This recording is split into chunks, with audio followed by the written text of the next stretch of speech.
Humanismo Digital con Joan Clotet.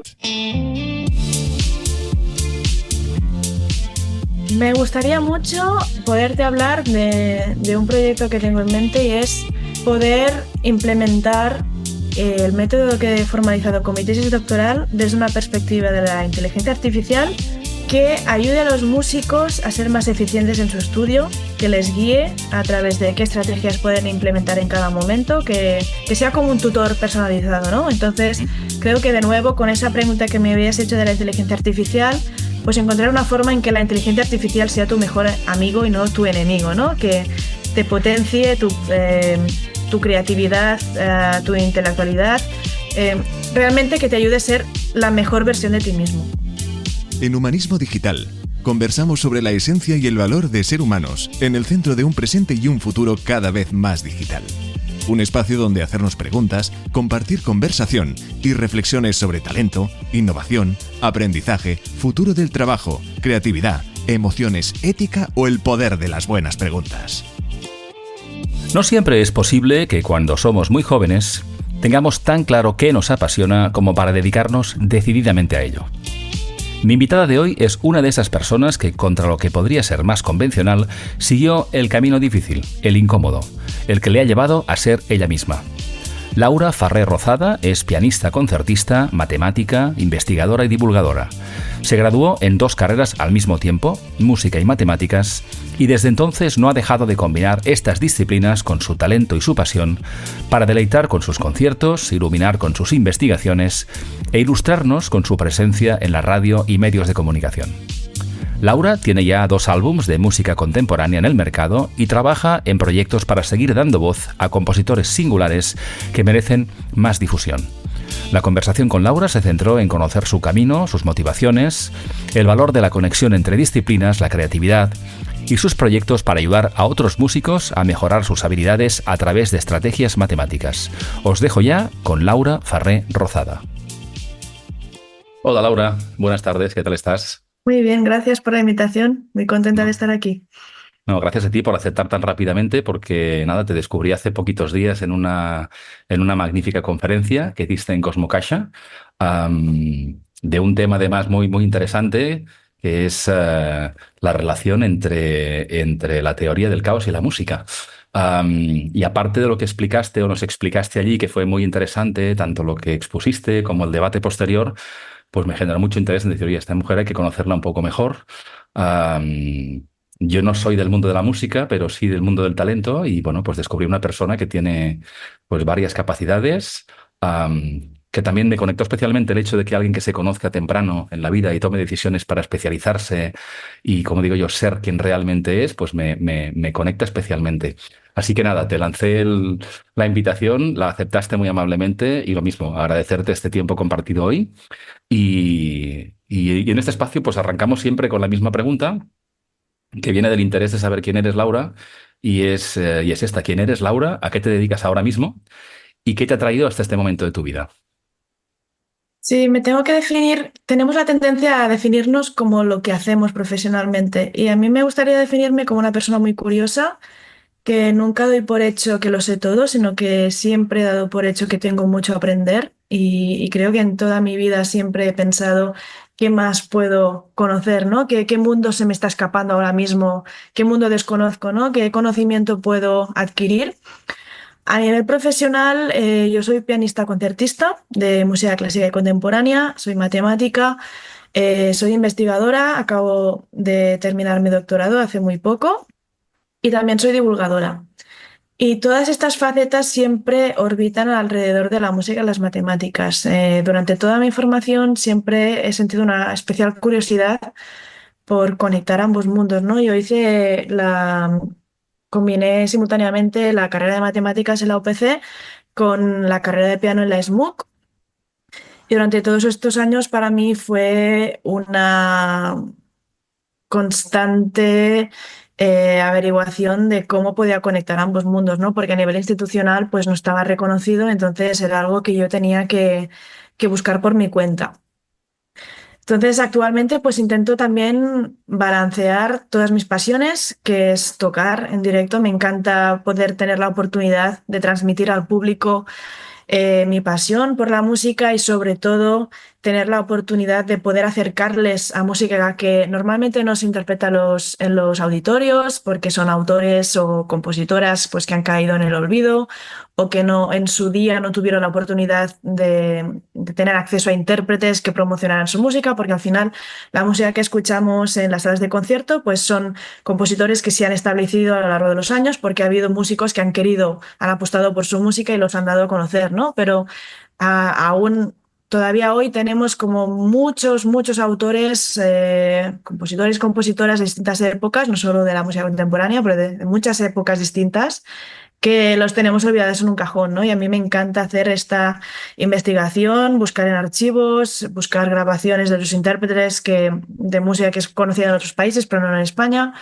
Entonces, me gusta mucho este proceso de montar las obras, porque para mí es como hacer un problema matemático, ¿no? Realmente es como un rompecabezas de ir solventando los, am, todos los obstáculos técnicos, expresivos, artísticos que me puedo encontrar y ver la evolución, que siempre a muy largo plazo, pues a mí me entusiasma.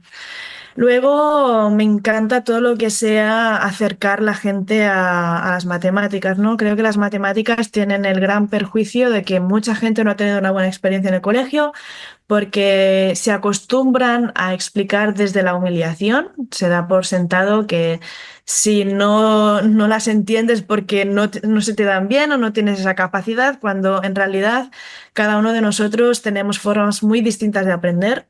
Entonces, cada uno de nosotros necesitamos que nos expliquen las cosas de una forma distinta, ¿no? No de una forma uniformizada, pero realmente adaptada a nuestros estilos de aprendizaje, ¿no? Sabemos que hay múltiples inteligencias, entonces en la educación se tiende siempre a priorizar la racionalización, la inteligencia abstracta, conceptual, pero se obvia que las matemáticas no se pueden explicar solo de esta forma, sino que realmente hay muchas metodologías distintas, ¿no?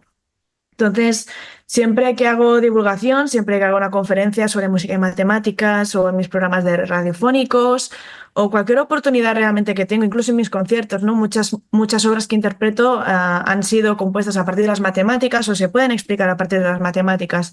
Entonces, siempre aprovecho cualquier oportunidad para transmitir eso, ¿no? Al público, ¿no? Y hacerlo como más cercano, ¿no? Las matemáticas no tienen que ser aburridas o inalcanzables, sino que realmente siempre puedes encontrar una forma divertida o próxima o un ejemplo cotidiano que te permita ejemplificar algo que es muy abstracto, ¿no? Y que si lo planteas desde esta perspectiva tan conceptual, pues puedes asustar a mucha gente, ¿no? Precisamente por eso. Me gusta mucho que lo plantees, además doy fe, porque en esta conferencia en la que contaste cosas muy interesantes, pues claro, las personas que tenías delante, luego en función de sus preguntas, pues podemos intuir, ¿no? A qué se dedican o cuál es su interés, pero de entrada tenías un público delante que no teníamos por qué tener ninguna base, ni musical ni matemática, al menos muy sólida. Y la verdad es que fue muy entretenida y nos llevaste un poco de la mano desde lo más conceptual a lo más profundo. Y bueno, lo que digo, doy fe. Es decir, esa barrera de entrada en la que probablemente el emisor tiene más responsabilidad y más papel que el receptor, ¿no? Es decir, quien tiene el conocimiento de divulgarlo de una manera digerible, hasta por generar el interés, hasta el entusiasmo. Y de hecho tú, Laura, tienes, yo creo que talento reconocido en muchos campos. Explicabas tus diferentes roles, ¿no? Que conectados por esa curiosidad de aprender, de investigar, de divulgar y de conectar esos dos mundos, la música y las matemáticas. Y pienso que muchas personas no descubrirán nunca sus auténticos talentos, ¿no? Y ocurre por razones diversas, ¿no? ¿Cómo descubriste tú los tuyos tan temprano?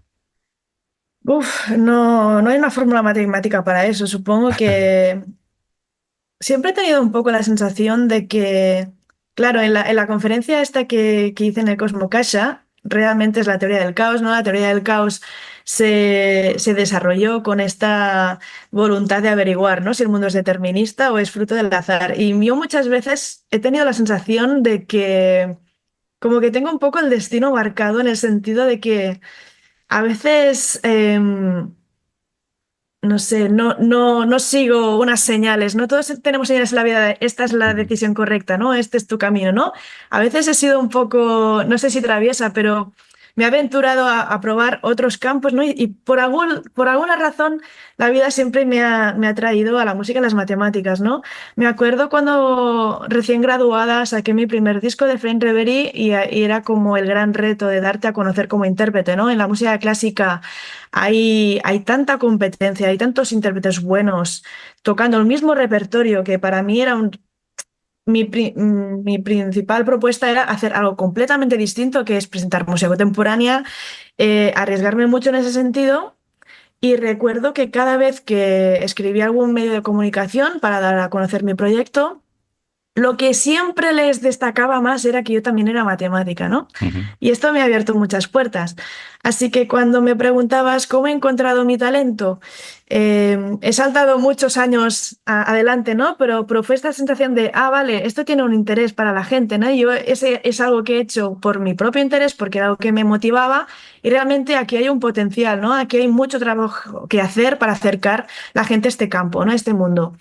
Em, no sé si descubrí mi talento de muy pequeña, es decir, como te he comentado antes, yo siempre tenía la inseguridad de que debía saber más cosas, entonces ha sido un proceso muy largo de trabajo y de esfuerzo, pero sí que con la música empecé a tocar el piano desde muy pequeña, a los 5 años, y es un instrumento que siempre me ha acompañado, entonces el talento también es el fruto del esfuerzo, ¿no? Tenemos mucho en la música la visión del genio, que es un concepto, el genio musical es un concepto que se desarrolla mucho en el siglo XIX, ¿no? De la inspiración, ¿no? Las obras maestras vienen por la inspiración. Y luego cuando estudias más a fondo la trayectoria de los grandes compositores, te das cuenta de que todos eran unos trabajadores incansables, ¿no? Claro, Mozart tenemos esta percepción de un genio musical, pero hay varios investigadores que están adoptando la perspectiva de, claro, Mozart empezó a estudiar música desde muy pequeño, ya tuvo una formación muy especializada desde muy pequeño, entonces era estaba casi escrito, ¿no? De que iba a ser un gran músico, ¿no? Y creo que para mí ha sido así, ¿no? Trabajar muy duro, centrarme en mis limitaciones, no sé si limitaciones, pero debilidades, quizás, ¿no? Esos puntos que quizás necesito más trabajo porque no me vienen de natural. Entonces, este trabajo es realmente lo que me ha llevado a encontrarme a mí misma, ¿no? Y a ver el potencial que tenía en ciertos campos.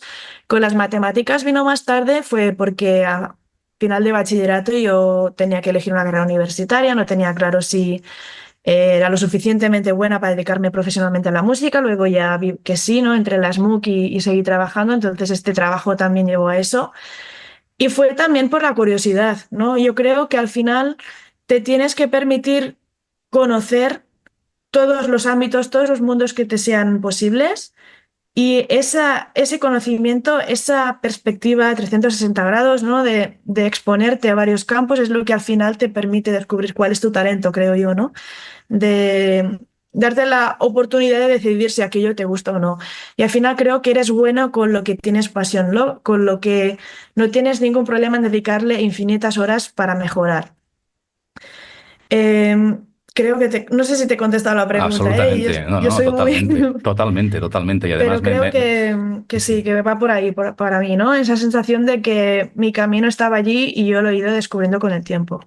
No, y me encanta escucharte porque pones casos muy conocidos o muy reconocidos también de personas muy jóvenes también, de otras épocas, Mm, pero que han estado expuestos a un contexto, a sí. una motivación. Y tal como te escuchaba, iba aquí tomando mis notas también de decir, oye, me atreví, la curiosidad me mueve, probar, permitirme, explorar Mm, mis límites. En tu caso, en estos dos campos principales, música, matemáticas, pero en otras personas serán otros.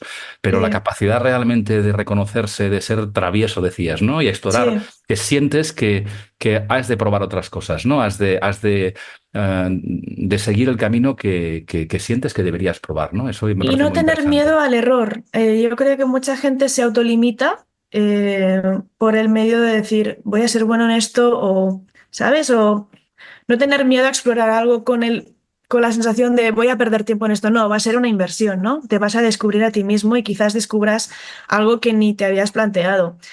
Y esto también lo aplico a lo que nos pasa mucho, muy a menudo a las mujeres, ¿no? De este miedo a atrevernos a dar un paso profesional, ¿no? Porque estamos acostumbradas a que tenemos mucho el síndrome de la impostora, ¿no? De que hay ciertos niveles profesionales a los que no podemos acceder, ¿no? Y a veces los principales obstáculos nos lo ponemos nosotras mismas, ¿no? Con eso de pensar, voy a ser capaz de hacer esto, ¿no? Y creo que esto también se puede extender al talento, ¿no? De decir, no, esto no seguro que no se me va a dar bien, ¿no? Perdona, no te quería interrumpir, No, pero... no, para nada, para nada. La entrevistada eres tú y es que me encanta escuchar lo que estás diciendo porque es esto, es decir, hacernos incluso preguntas que no nos limiten, de decir, oye, ¿seré capaz? ¿Y si fuera capaz? Y de alguna Exacto. manera ir explorando esos límites porque vete a saber la cantidad de personas en profesiones diversas que si hubieran Ujú. tenido una cierta mentalidad y un contexto que les acompañara, pues hubieran sido capaces también de brillar antes, ¿no? Mira, Exactamente. déjame invitarte al otro lado ahora de la mesa, ¿no? Es decir, tú también tienes una función de divulgación de ese conocimiento, por tanto tienes un rol también de acompañar a personas jóvenes y no tan jóvenes allí donde llevas ya unos ciertos años de ventaja. Y yo quiero preguntarte qué necesitamos los que tenemos hijos, los padres, maestros, mentores, personas que acompañan a otras personas a reconocer temprano y apoyar a jóvenes talentos en cualquier disciplina. Quizá en el campo de la música, las matemáticas, los que has estado tú más cerca, pero ¿qué deberían hacer bien padres, maestros, mentores para ayudar a reconocer y apoyar a esas personas que están descubriendo quién son? Si me centro en cuál fue mi caso, yo he tenido la suerte de tener unos padres que me han abierto las puertas, en el sentido de que siempre han priorizado mi educación y me han ofrecido esta oportunidad de descubrir, ¿no? Yo creo que una persona es imposible que pueda descubrir si le gusta algo si desconoce que aquello existe. Y en eso veo un claro paralelismo con la música contemporánea, ¿no? El gran problema de la música contemporánea es que hay gran parte del público que desconoce que eso existe, ¿no? Entonces no pueden decidir si les gusta o no. Entonces, uno de los recursos que creo que es más importante para que una persona pueda descubrir cuál puede ser su talento es permitirla ya desde una temprana edad a experimentar con distintas disciplinas, a probar tantas actividades, tantas extracurriculares como sean posibles, ¿no? Siempre empujar a esa persona a que puede mejorar, que hay habilidades que debe cultivar, que hay conocimiento que es importante tener, ¿no? Que todo forma parte del desarrollo de una persona, ¿no? Todo conocimiento.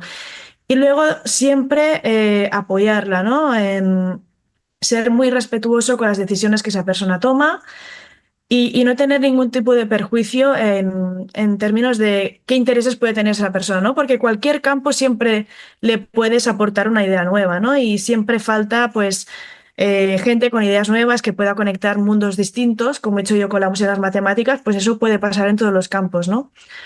Entonces creo que es permitir ese grado de experimentación, descubrirle a esa persona todo lo que existe, ¿no? Y que esa persona ya decidiera por sí misma y sobre todo apoyar sus decisiones y siempre tener ese rol de acompañar a esa persona, ¿no? Y desde una perspectiva mucho más adulta, mucho más madura, ¿no? Guiándola a partir de aquellas inclinaciones que puede tener de naturales, pero sin obviar otros campos que quizás le sean más reacios porque no tiene una inclinación natural, pero que a partir del trabajo también le puedes descubrir un mundo, ¿no? Em, yo creo que si me he dedicado a las matemáticas y a la música, no es porque yo tuviera una inclinación natural de que no tenía nada que trabajar, sino porque siempre me han transmitido esta necesidad de el esfuerzo, ¿no? De trabajar para un objetivo a largo plazo. Entonces, estos valores creo que se tienen que transmitir desde una edad muy temprana para que una persona no se cierre las puertas a ella misma, porque una cosa puede costar al principio. Total, total. Me recuerdas la típica conversación, ¿no? De decirnos que no sirves para las matemáticas. No Mm, que uno se sienta inseguro o insegura, sino que alguien te lo pueda decir y a exacto. partir de aquí te lo acabes creyendo, ¿no? Cuando a lo Claro, mejor porque hay grandes... te cierran la puerta, te rompen cualquier tipo de expectativa, ¿no? Y quizás es porque no te las han explicado bien o no has Totalmente. tenido los recursos que necesitabas. Totalmente. Yo creo que ahí también estamos evolucionando. Cualquier persona que tenga influencia en otras también somos más conscientes de que se pueden divulgar, explicar, acompañar con otras maneras de ser que no son las desde yo sé y tú no y te lo voy a contar, sino que yo estoy aquí para ayudarte quizá a descubrir Exacto. en qué te puede servir esto en tu vida. Siempre digo que menos mal que al padre de Leonardo da Vinci le dejaron ser Leonardo da Vinci y no notario como Ya, su padre y a tantas otras sí, personas, no sí. digo multipotenciales, sino que les dejaron ser, ¿no? Les acompañaron a ser. Esta pregunta te la han hecho 1000 veces, seguro, Laura, pero también me interesa especialmente porque siempre sabemos de manera muy simple que música y matemáticas tienen una relación muy directa, pero tú que te has desarrollado y decidiste muy temprano además abordar las dos carreras al mismo tiempo cuando era una decisión personal y casi secreta, por lo que explicaste allí en Cosmocaixa, ¿hasta qué punto ha influido tu formación matemática en el desarrollo de tu carrera musical? Em, para mí el proyecto que muestra mejor cómo he conectado ambos mundos es mi tesis doctoral.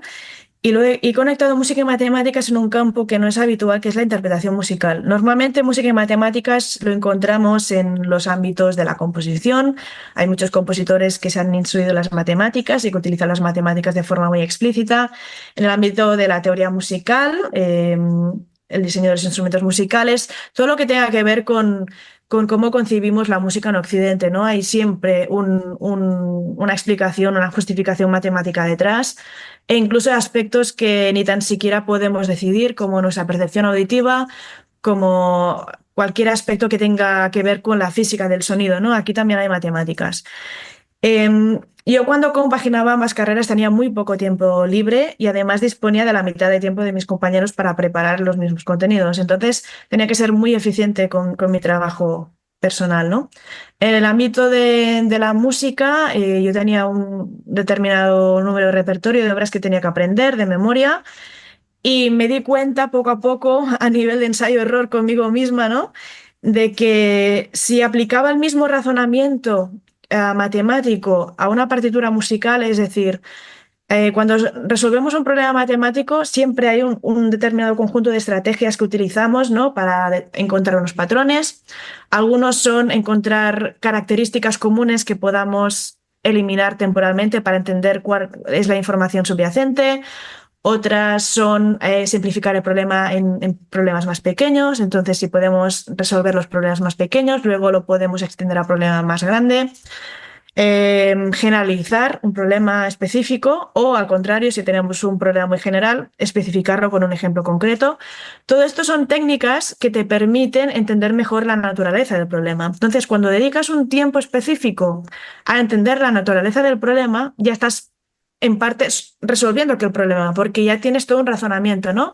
Has entendido cuál es el obstáculo, entonces ya se trata de buscar una estrategia para solventarlo. En música tenemos un problema y es que estamos demasiado acostumbrados a aprender a memorizar por repetición. Es decir, los músicos se cierran en la sala de ensayo, empiezan a tocar y dicen, vale, tengo que aprender esta partitura, entonces voy a repetir, voy a tocar de principio al fin y hasta que sea capaz de tocarlo sin parar, sin ningún error, etcétera, ¿no? Y esto se debe a una carencia que hay en los estudios musicales, en lo cual no se enseñan a los estudiantes a estudiar bien, ¿no? Y esto creo que se puede extrapolar también a cualquier tipo de estudio, porque realmente nuestro sistema educativo está basado en memorizar, ¿no? En empollar, en memorizar un contenido, vomitarlo en el examen sin entender nada, ¿no? No se trabajan las asociaciones conceptuales o entender por qué pasan las cosas y cómo un conocimiento de una determinada disciplina se puede relacionar con otra, sino que es, yo te tengo que dar este contenido, tienes que aprenderlo y tienes que copiarlo exactamente igual en el examen, ¿no? Tienes que reproducirlo, pero no vas a tener que recrearlo con tus propios conocimientos o con tu propio razonamiento, sino este es el contenido, este es lo que quiero, de lo que te voy a examinar, ¿no? Y en la música pasa un poco lo mismo.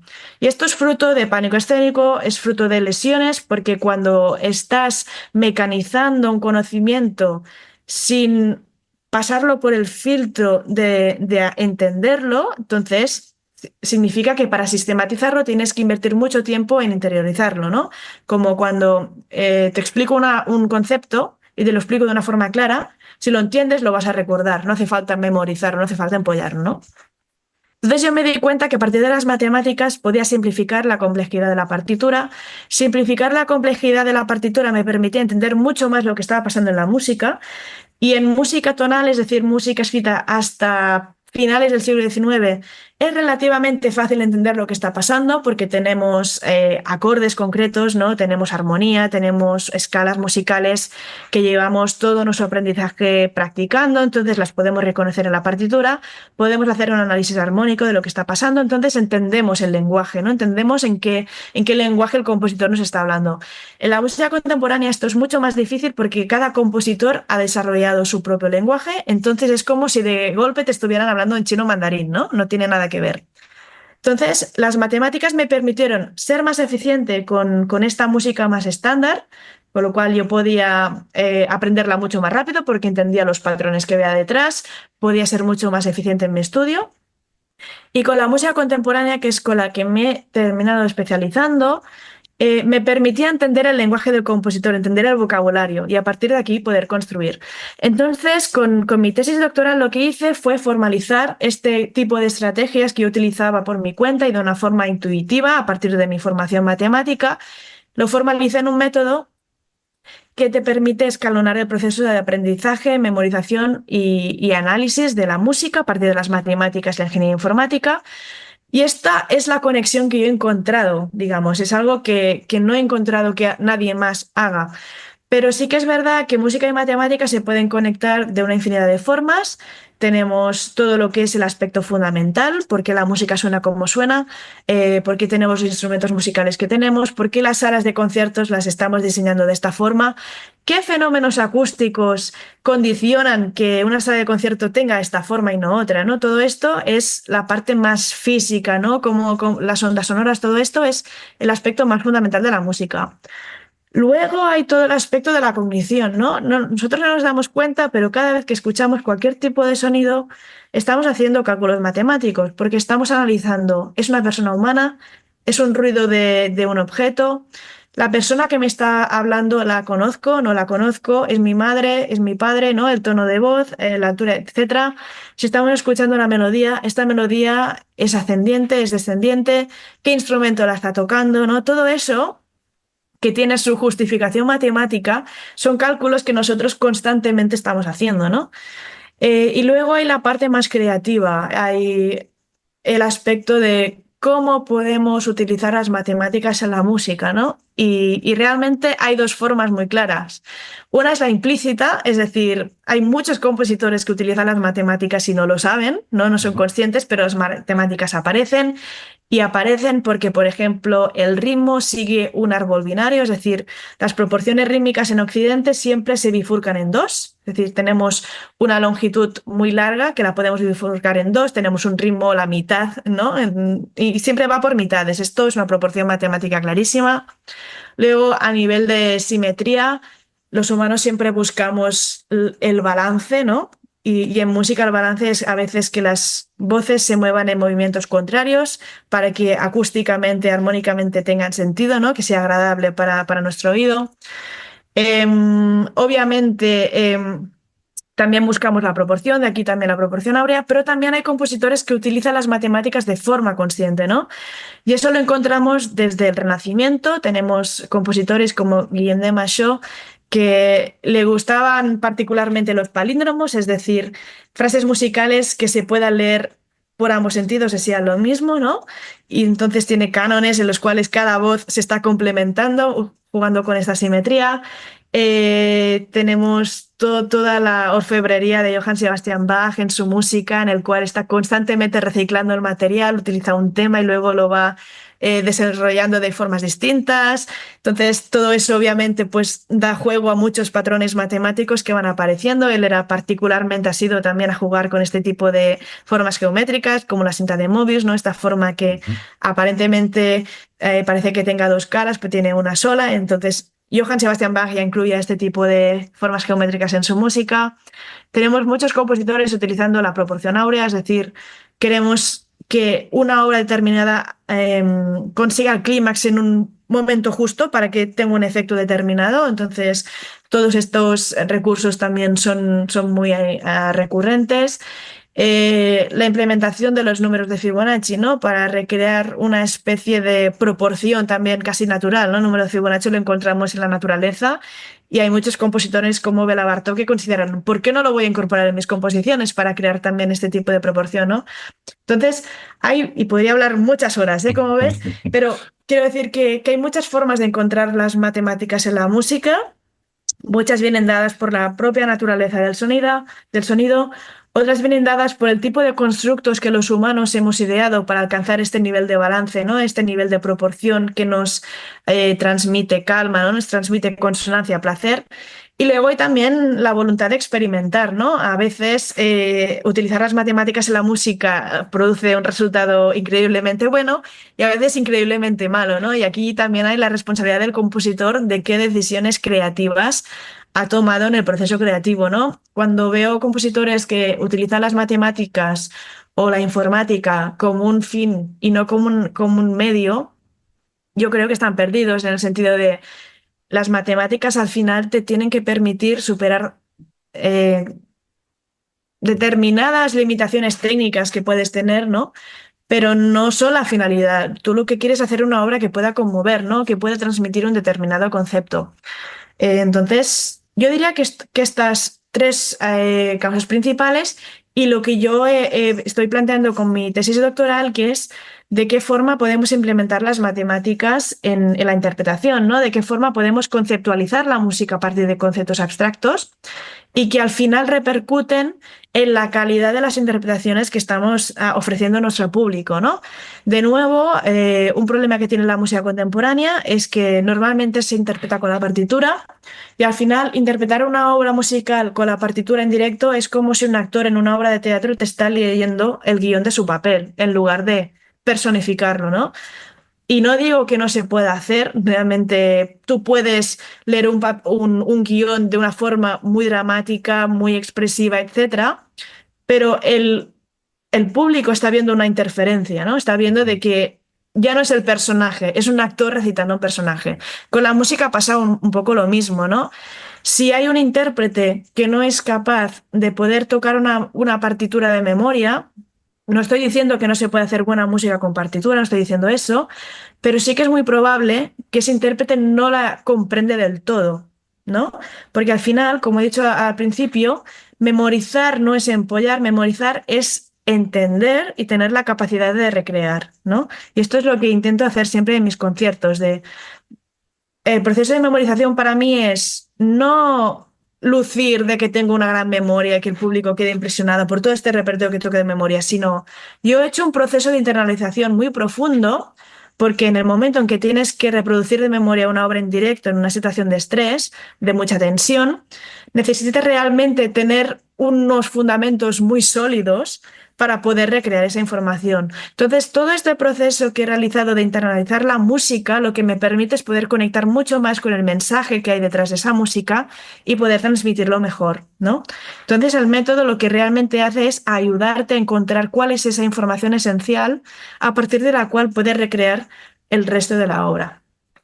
La verdad es que suena fascinante. No sé si las personas que nos escuchen tenían una cierta concepción de la potencial relación en ambos mundos. Yo creo que habrá muchos músicos interesados en saber más y a partir de escucharte, de tus métodos, de lo que venga a futuro, de todo lo bueno que venga a futuro. Y además me gusta mucho que tal como lo explicas, ¿no? Porque al final es, no sé, yo por ejemplo, por mi trabajo me dedico a dar conferencias, entre otras cosas. No es lo mismo declamar un texto, tenerlo memorizado, que tenerlo internalizado para transmitirlo con pasión para la gente a quien te diriges. Claro, Igual que porque parecería un actor, y el actor también tiene mérito en su trabajo también, pero pensaba en un músico, en una música, ¿no? Es decir, al final parte de tu atención, si está en la partitura, el cerebro es potentísimo, pero tiene sus límites, con lo cual si parte del tiempo está enfocado en eso, pues lo tienes que dedicar a eso, en detrimento de otras cosas exactamente. que le dan decías tú, más personalidad, más brillo, más autenticidad, ¿no? Y el público es cierto que creo que lo nota, ¿no? Claro, porque es como que lo estás explicando, ¿no? No lo estás ejecutando, no estás ejecutando un script, ¿no? Un guión, sino que Totalmente. realmente estás diciendo, vale, te estoy explicando esto, ¿no? En una conferencia, si yo me pusiera a leer una página que me he escrito, claro, el contenido está ahí, pero no estoy mirando al público, no estoy encontrando la forma de conectar con las reacciones que estoy recibiendo, ¿no? Entonces creo que es vital, ¿no? Porque al final, creo que un obstáculo importante para el público es cómo se supone que el público tiene que entender una obra contemporánea si tú tampoco la estás entendiendo, ¿no? Entonces es también facilitar una interpretación mucho más comprensiva para Ujú. ambos Sí, lados sí. del escenario. No, no, muy coherente y además muy alineado con ese propósito inicial, ¿no? De entender para acompañar, darlo a conocer, divulgar y seguramente despertar pasiones, ¿no? Por allí donde pasa seguramente habrá personas que algún día te contarán o ya te lo estarán contando que escucharte, interpretar o hablar, pues les ha abierto una puerta como también te la dieron a ti, pues tus padres, tu entorno, ¿no? Estás hablando de tu Exacto. tesis, que realmente suena a algo pues muy, muy potente y con mucho esfuerzo detrás. No sé si es tu proyecto más retador hasta ahora. Yo quería preguntarte cuál ha sido aquel proyecto. Tú decías, me van los retos, me gusta salir de mis límites, me gusta aprender. ¿Qué ha sido lo más retador que has hecho hasta ahora y qué te ayudó a sacarlo adelante? Yo creo que el reto sin duda más bestia que he hecho fue compaginar música y matemáticas, las carreras universitarias, más que nada porque fueron unos años muy duros a nivel personal, de que tuve que hacer mucho sacrificio para sacarlo adelante. Los estudios fueron extremadamente duros, no tenía nada de apoyo prácticamente. Entonces, yo creo que es la perseverancia y de tener las ideas muy claras de esto es lo que quiero hacer y lo voy a conseguir, cueste lo que cueste, ¿no? Y al final encuentras la forma. La tesis doctoral fue otro reto importante para mí porque significaba juntar finalmente a nivel académico, ¿no? Algo que se me había denegado, ¿no? A nivel Ujú, oficial, ujú. digamos, sí. Yo me saqué ambas carreras y bien, pero siempre fue esta sensación de estás haciendo algo que no gusta, ¿no? No convencional, Y sí. exacto, y la tesis doctoral fue como la justificación de lo he hecho no solo por este proyecto, lo he hecho para mí, pero este proyecto te ejemplifica el potencial que hay detrás de esta visión interdisciplinaria, te enseña que hay un potencial y realmente está justificado porque no solo me ha servido a mí, sino que puedo ayudar a otros músicos con eso. Y, y fue todo el proceso de adaptar todas estas ideas para que un músico, sin tener esta formación, lo pudiera aplicar incluso de forma intuitiva, ¿no? Ujú. Que no haya este obstáculo de abstracto, sino que realmente pueda ser algo importante. Para mí, ambos proyectos discográficos que he hecho hasta ahora, que es Different Reverie y Nimbus, de hecho es un solo proyecto en dos volúmenes, ¿no? Espaciado en 3 años, cada uno de ellos, pero para 2018, mí, el primero en 2018 y 2021 el sí. segundo, ¿no? Y el otro 2021 Nimbus. Ujú. Para mí es una introducción para el público general de qué significa el piano contemporáneo, ¿no? Enseñarle todas las facetas distintas que puede ofrecer y en cierto modo es como una autobiografía, ¿no? Porque son obras que a mí me han hecho evolucionar como pianista. Y realmente para mí fue un reto porque algunas de estas obras es como subir el Everest sin oxígeno, Ujú. casi, ¿no? Ujú. Son obras que me han llevado muchos meses de preparación, muchos meses para entender de qué iba la cosa, ¿no? Es este nivel de complejidad en algunos casos. Y para mí también fue el reto de, vale, hay como un camino muy pautado para los concertistas de piano clásico, ¿no? De que hay unas obras con las que tienes que ganarte el público, ganarte la crítica, ¿no? Que se espera que interpretes. Yo es como que me he desviado completamente porque creo que lo que me va a hacer especial es la contribución que yo pueda aportar a la industria musical. De qué sirve que haya otra pianista más tocando las obras de siempre, ¿no? Si yo te puedo enseñar un repertorio que casi no se está interpretando, que quizás te abre un mundo distinto, ¿no? Y te despierta la curiosidad para descubrir otra música, ¿no? Entonces, para mí esto también fue un reto, porque cuando planteas algo tan radical y no eres una artista establecida, sino que eres emergente, te estás dando a conocer, tienes que probar ciertas aptitudes, ciertas habilidades.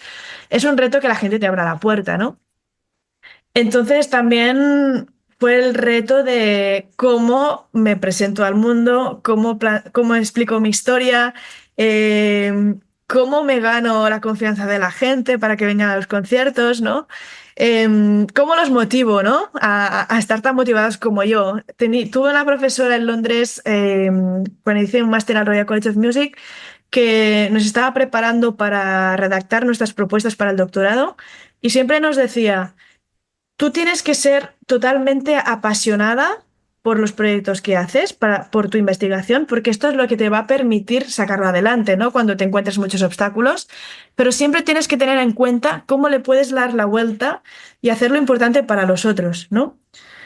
Yo creo que es fundamental para cualquier artista o para cualquier investigador encontrar la forma de que aquella investigación sea importante para la sociedad, ¿no? Porque entonces es cuando vas a recibir el interés y es aún lo que te va a permitir que esa investigación alcance su potencial.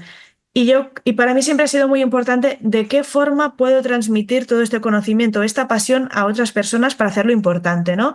Entonces esto para mí quizás es el reto que sigue evolucionando conmigo, ¿no? Porque yo estoy creciendo, estoy descubriendo nuevos proyectos o nuevos ámbitos que me interesan, entonces siempre es encontrar la forma de comunicarlo a gente que viene de otras disciplinas y para los cuales creo que tengo que ganarme el público, ¿no? Entonces es siempre el reto de ganarte el público y ganar el interés de la gente. Ujú. Y además, no, como dices, no escoges los caminos más fáciles, y hablas de retos que requieren un esfuerzo y un tiempo, además, ¿no? Hacer dos carreras al Sí, mismo tiempo, no hablamos de unos meses, hablamos de varios años. Y exacto. es en ese círculo virtuoso de reconocerse en el reto, de aprender. Y esto acaba de empezar, tú eres bastante joven, ya tienes un cierto recorrido, reconocimiento, pero yo creo que todavía pues te darás y nos darás muchas alegrías y aprendizajes. Mira, antes has tocado un tema muy rápidamente, pero que me Sí. interesa también mucho, que es, claro, cómo gestionar, hacer esas cosas tantas al mismo tiempo Mm. con eficiencia, con éxito, eres activa en muchos campos. ¿Qué te ayuda a priorizar y mantenerte enfocada? Es decir, estás investigando, dando conciertos, tienes tus programas de radio, haces muchas cosas. Seguro que te han dicho muchas veces, oye, tienes dos vidas al mismo tiempo, tienes cuántas horas duermes tú, pero ¿qué te ayuda a ti a mantenerte, a priorizar lo que haces y a mantenerte enfocada? ¿Cómo gestionas tú tus prioridades, tu tiempo? ¿Qué podrías, a quien nos escuche, que le pueda ser útil? Es que me encanta lo que hago. Yo creo que esta es la mejor herramienta. Cuando te apasiona algo, siempre encuentras la forma de sacarlo adelante. El hecho de que todo lo que hago orbite alrededor de la música y las matemáticas y que constantemente me estoy planteando qué outputs, qué productos puedo ofrecer, ¿no? A partir de estas ideas. Para mí es una ventaja hacer tantas cosas porque una actividad me estimula a la otra. Cuando estoy haciendo un guión de radio y estoy pensando de qué forma puedo explicar un determinado concepto con un determinado invitado, em, esto me retroalimenta, me fuerza a reflexionar sobre ciertos ámbitos.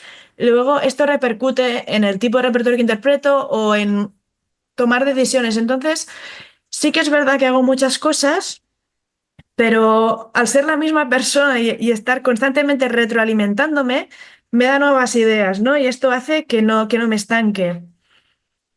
Y después, ¿cómo consigo compaginarlo todo? Pues organizándome muy bien. Hay muchos días que digo, hoy estoy muy cansada, no tengo ganas de trabajar. Tienes que trabajar porque tienes estos objetivos a largo plazo y si no trabajas, estos objetivos no se van a cumplir, ¿no? Tener esta resiliencia, esta perseverancia, esta dedicación, ¿no? De que tienes que ser exigente contigo mismo, ¿no? No puedes esperar que las cosas se van a solucionar solas o que sin trabajo no lo vas a conseguir, sino que tienes que tener esta perseverancia de hoy tengo que trabajar porque quiero conseguir esto. Y luego, pues, priorizar en el sentido de qué es lo importante, ¿no? ¿Qué es importante para mí en este momento? Creo que para mí compaginar matemáticas y música fue un gran entrenamiento de tener esta flexibilidad mental de decir, vale, hoy me ha cambiado el calendario o el horario que tenía para hoy. Ser muy rápida de decir, voy a aprovechar esto que me ha pasado malo para convertirlo en algo positivo para mi propio beneficio, ¿no? Me ha pasado esto, pero esto lo puedo reutilizar o hoy puedo hacer una cosa que me pensaba que no podría hacer hasta hace 2 meses. No sé, este tipo de cosas ser muy flexible, ¿no? No marcarte una planificación y no salir de ahí, ser rígido, sino constantemente fluctuar con lo que te pasa y también tener la mente muy abierta, ¿no? Y yo tengo el problema de que soy bastante hiperactiva mentalmente, ¿no? Entonces, también saber cuál es el momento correcto para emprender cada proyecto. Sí, sí, y tiene que ver con autoconocimiento, ¿eh? Porque fíjate, Mm, te escucho y pienso, bueno, al final también estamos en construcción permanente, ¿no? El cerebro tiene esta exacto, plasticidad y en sí. función de tus métodos y de cómo manejar tus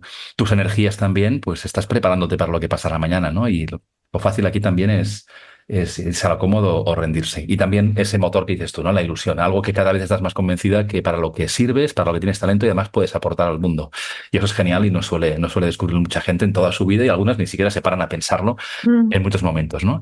Mira, te voy a hacer las últimas preguntas ya por una cuestión de tiempo, pero te voy a hacer otra pregunta que ya te hice aquel día en directo ahí en primera fila y que te la sí. quiero volver a hacer aquí en esta conversación.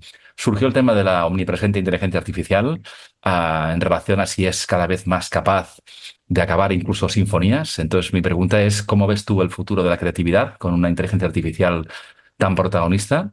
Bueno, ¿cuál es tu visión al respecto? Soy muy optimista y muy pesimista a la vez.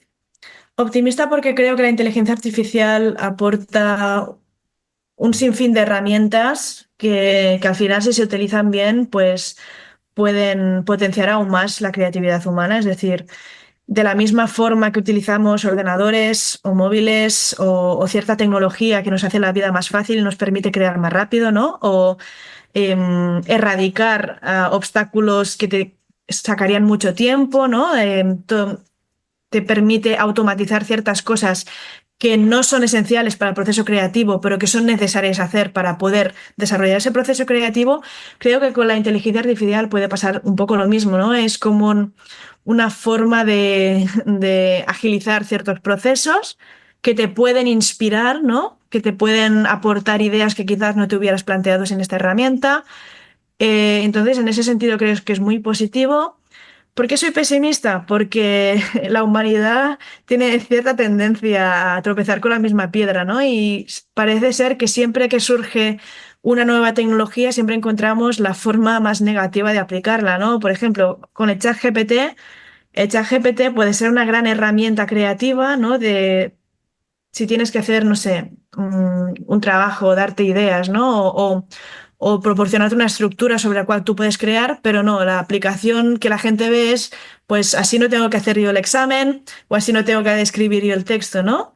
En lugar de pensar, la gracia de escribir un texto es que tú reflexionas, ¿no? Que estás conectando ideas, esto te hace madurar, ¿no? Como persona, como intelectual. Pues no, pues así no tengo que hacer yo el trabajo y a ver si el profe pues nos entera, ¿no? Este tipo de cosas. A nivel creativo, la inteligencia artificial nos ha permitido pues intentar al menos intuir cómo, no sé, un compositor como Franz Schubert o Ludwig van Beethoven hubieran terminado una sinfonía, ¿no? Como un proceso de investigación de, vale, Schubert, Beethoven tenían estas tendencias a nivel artístico, a nivel estilístico, ¿no? Un ordenador considera que esta hubiera sido la conclusión correcta, ¿no? Pero nos olvidamos de que un artista cuando está creando una obra de arte está evolucionando con esa obra de arte, ¿no? Cuando termina esa obra de arte como persona ha cambiado gracias a ese proceso artístico, ¿no? Entonces, considerar que el estilo de un compositor o de un artista está fijado en el tiempo y que no evoluciona o que porque ha escrito una música de una determinada manera siempre la va a escribir igual es erróneo, ¿no?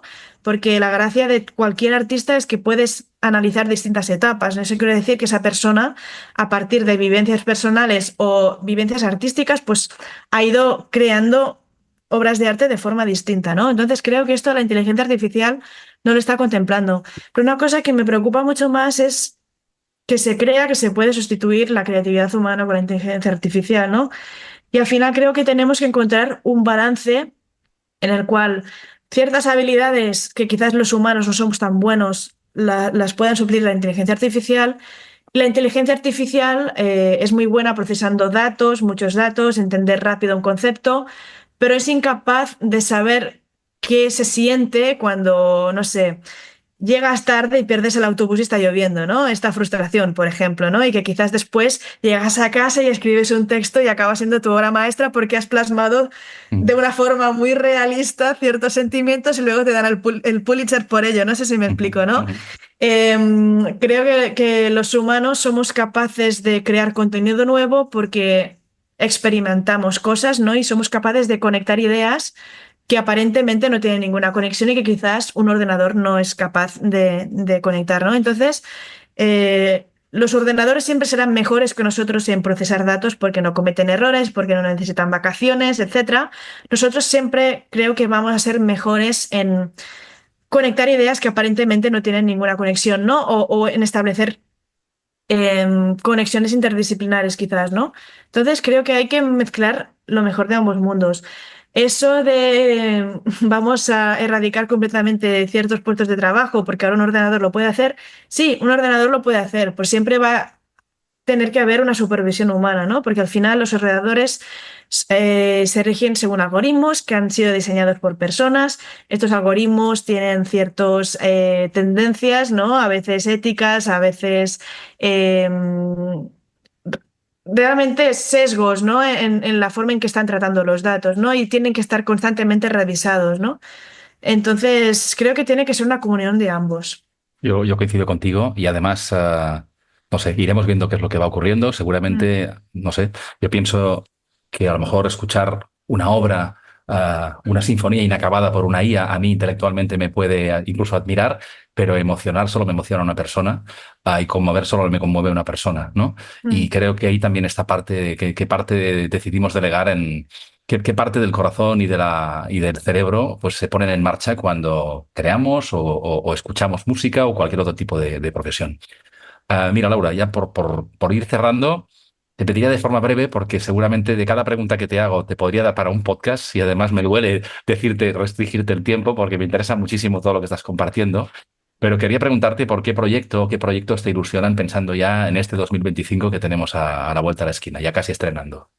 Pues ahora mismo grabé este verano mi tercer disco, que se titula Legionnaire, y es mi homenaje a la música de Armenia, porque es una civilización que ha aportado mucho a la cultura, siempre han priorizado el conocimiento, entonces admiro muchísimo esta labor que han hecho y analizo también qué influencia han tenido en otros países de Europa. Y también es como una especie de manifiesto a favor de la paz. Armenia ha sido un país que ha sufrido mucho por las guerras. Recientemente le han quitado el territorio de Nagorno-Karabaj por parte de Azerbaiyán. También tiene la historia del genocidio por parte del Imperio Otomano en 1915. Es decir, tiene una historia de sufrimiento, ¿no?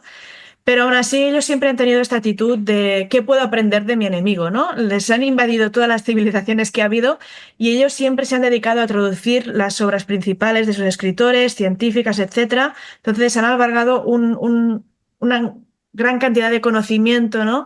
Que los ha enriquecido como cultura. Entonces es un pueblo que siempre ha encontrado la parte positiva a lo negativo, ¿no? Y eso me fascina de ellos. A nivel musical, creo que hay mucho talento a descubrir creo que es uno de los motivos por los cuales me interesa tanto, ¿no? Que he descubierto muchos compositores y compositoras que creo que merece la pena que más gente conozca. Entonces es una oportunidad también para dar a conocer este repertorio.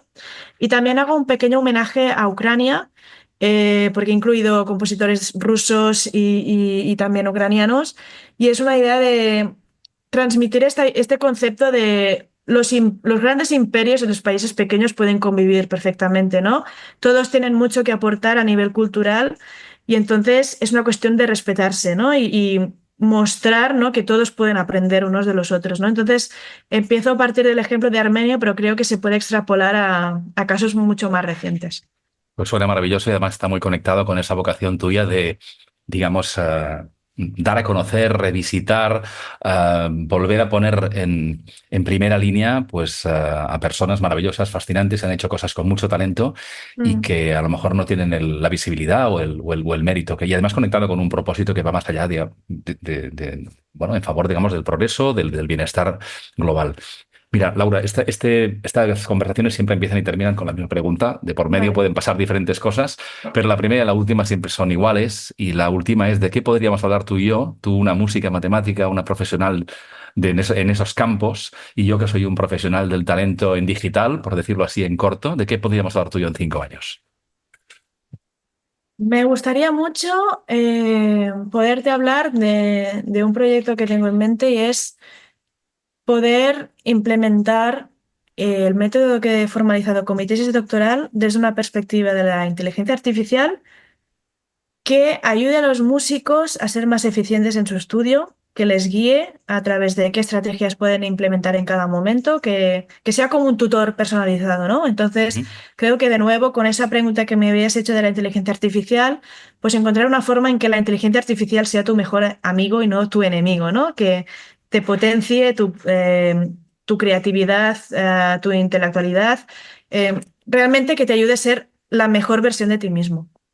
Pues genial, porque yo defiendo este humanismo digital desde hace muchos años, que tiene que ver que las personas somos las que realmente hacemos las cosas, también la tecnología, y que realmente la tecnología también puede servir para aumentarnos, y la suma de ambas capacidades en una proporción adecuada de personas más tecnología en ese orden, pues nos da todavía espacio para hacer cosas muy potentes. Si además es ayudar a personas a crecer, a conocerse mejor, a aprender y a, digamos, a brillar más, donde solamente los humanos brillamos, pues suena de maravilla. Así que le voy a seguir muy de cerca la pista, y no nos agendamos ya la conversación en 5 años, pero te aseguro que hablaremos antes y que estaré muy atento a tus pasos. Laura, quien te descubra hoy, ¿cómo pueden saber más de tus proyectos? ¿Qué ponemos en las notas del episodio? Pues hay mi página web que es www.lauraferrerozada.com, que allí es donde cuelgo todos mis proyectos, conciertos, conferencias. Pueden también ver mi trayectoria con más detalle, entonces hay enlaces también a los programas de radio que hago. Así que creo que es la mejor fuente. Y también en mis redes sociales me pueden encontrar en Instagram, Facebook, Twitter. LinkedIn, creo que sí. Estoy pensando si me dejo alguna. YouTube, obviamente tengo un canal de YouTube en el cual pues pueden encontrar muchos vídeos míos tocando, de algunas conferencias también. En Spotify pueden encontrar mis discos, pero yo la referiría principalmente a mi página web, y allí también tienen mi contacto si me quieren escribir por cualquier motivo. Genial. Así hice yo cuando te descubrí en Cosmocaixa. Me fui a tu casa digital, donde supe un poco más de ti. Y nada, me alegro mucho de haberlo hecho. Y ha sido un placer conversar contigo, aprender. Igualmente. Espero que a las personas que nos escuchen pues también les generemos el mismo interés, al menos que tuve yo. Y nada, desearte lo mejor en todos los proyectos que nos estás contando, que seguiremos de cerca, pero de momento pues agradecerte el tiempo compartido hoy. Muchas gracias a ti. Muy bien. Gracias, Laura. Hasta pronto. Hasta pronto. Muy bien, pues llegamos al final de un capítulo más y también al final del año 2024, el cuarto de este podcast. Espero que haya sido un buen año para todos y para todas, y en cualquier caso, os deseo que 2025 sea aún mejor. Gracias por vuestro tiempo, vuestra atención y también por el apoyo en la difusión de este espacio. Os dejo los enlaces para saber más de Laura en las notas del episodio y os espero como siempre en mi casa digital joanclotet.com, que por cierto justo acabo de renovar. Os deseo lo mejor para este 2025, salud, paz, amor y buenas conversaciones. ¡Hasta pronto!